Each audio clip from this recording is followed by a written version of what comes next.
রাজধানী কাবুল সহ আফগানিস্তানের 3 শহরে বিমান হামলা চালিয়েছে পাকিস্তান।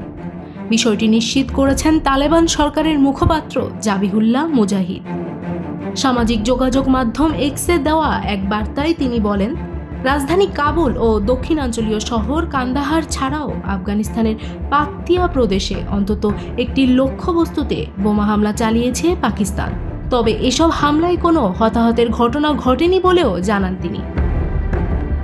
এছাড়া বিষয়টি নিয়ে পাকিস্তানের প্রধানমন্ত্রী শেহবাজ শরীফ বলেন, তার দেশের বাহিনীগুলো যে কোনো আগ্রাসী পরিকল্পনা প্রতিহত করতে পুরোপুরি সক্ষম।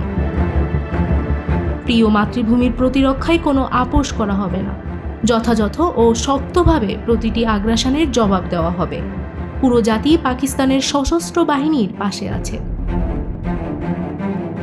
অন্যদিকে পাকিস্তানের প্রতিরক্ষা মন্ত্রী খাজা মোহাম্মদ আসিফ আফগানিস্তানের বিরুদ্ধে প্রকাশ্য যুদ্ধ ঘোষণা করে পোস্ট দিয়েছেন এক্সে।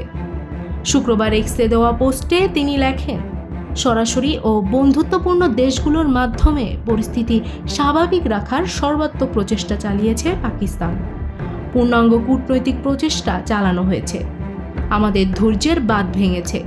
এখন তোমাদের সঙ্গে আমাদের প্রকাশ্য যুদ্ধ।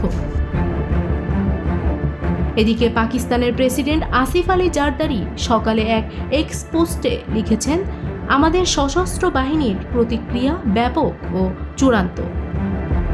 নিউজ ডেস্ক, মানব জমিন।